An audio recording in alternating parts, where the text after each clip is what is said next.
कि आपकी नीति दुर्योधन की नीति है या रामचंद्र जी की। दुर्योधन कहता है कि मैं एक एक को निपटाऊंगा, अपने दुख में शामिल किया, अपने स्वार्थ में शामिल किया और सबको धराशायी कर दिया। अपने पिता को, धृष्टराज को भी धराशायी, जो जो उसकी संगति में गया वह बर्बाद हुआ, क्योंकि वो दुख में शामिल करना चाहता था।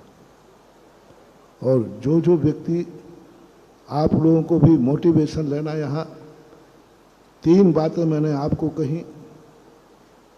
आप अपनी जिंदगी को सुखी बनाने की चेष्टा ना करें, सोचें भी नहीं आप कितनों को सुखी बना सकते हैं, इसकी काउंटिंग शाम को करें।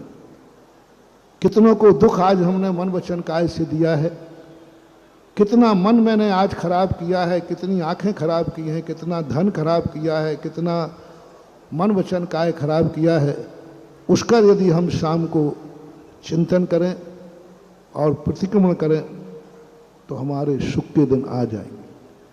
दूसरी बात, हम विचार करें कि दूसरों को सुख दिए बिना हम कभी सुख नहीं होंगे।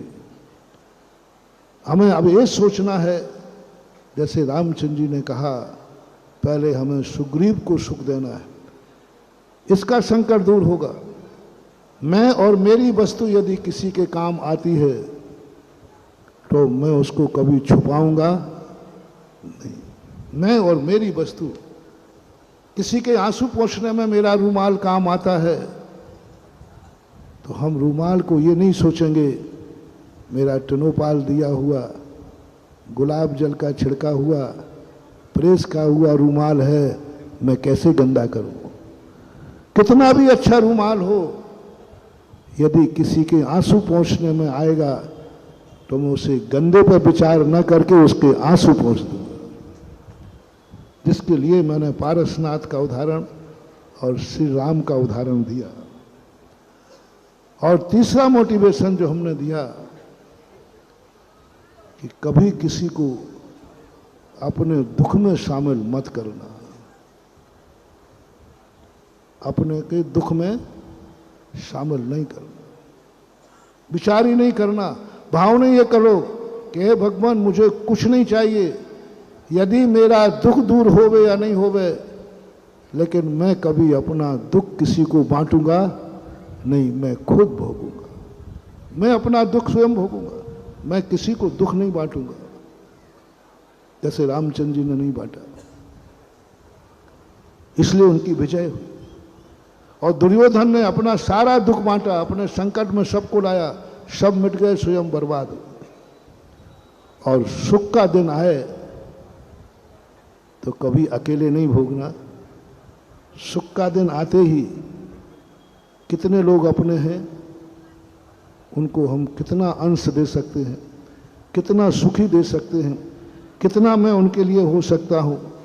यदि ये विचार तुम्हारे मन में आ गया तो तुम्हारे लिए सुखी करना हमारे लिए, क्या कहा था बोलो ना, बाएं हाथ का काम है। सारे जगत को मैं सुखी कर सकता हूं।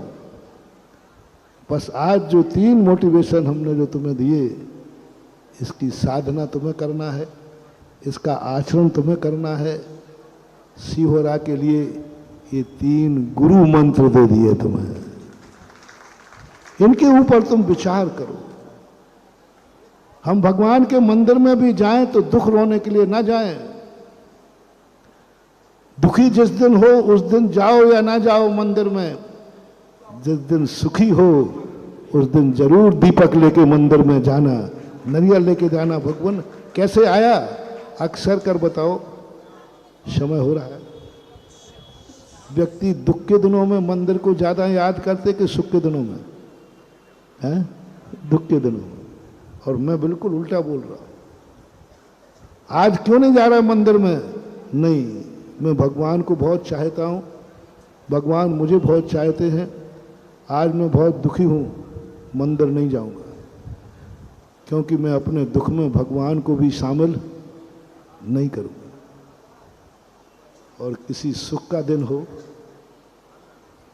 बहुत सुख का दिन हो, जन्मदिन हो, बहुत खुशी का दिन हो तो एक नारियल एक दीपक लेकर मंदिर जाना। बोले क्यों जा रहे हो? बोले भगवान को मैं अपने सुख में शामिल करना चाहता हूं, क्योंकि वो मेरा भगवान है। वो मुझे सुखी देखकर और सुख हो जाएगा कि मेरा भक्त खुश है।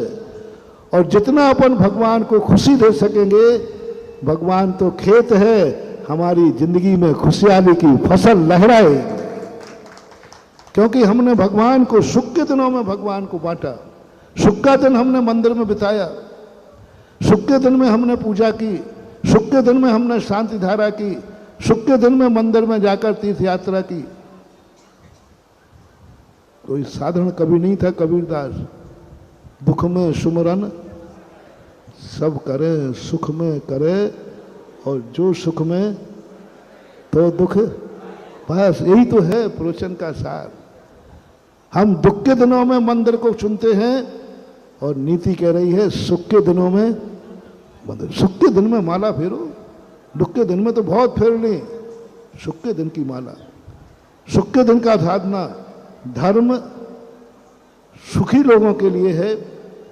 जितना जितना तुम सुख के दिनों में धर्म करोगे उतना ही सुखी हो जाओगे। हो रहा उल्टा, सुख के दिनों में तो व्यक्ति पाप करता है और दुख के दिनों में, ये कितनी बड़ी भूल है। सुख का दिन आएगा तो पाप करेगा, अमीरी आएगी तो पाप करेगा, गरीबी आएगी तो मंदिर आएगा। जैसे सुख के दिन आए 90% इस पंचम काल में जो जो सुखी हुए वे पापी हुए। दुखी आदमी ज्यादा धर्म करता है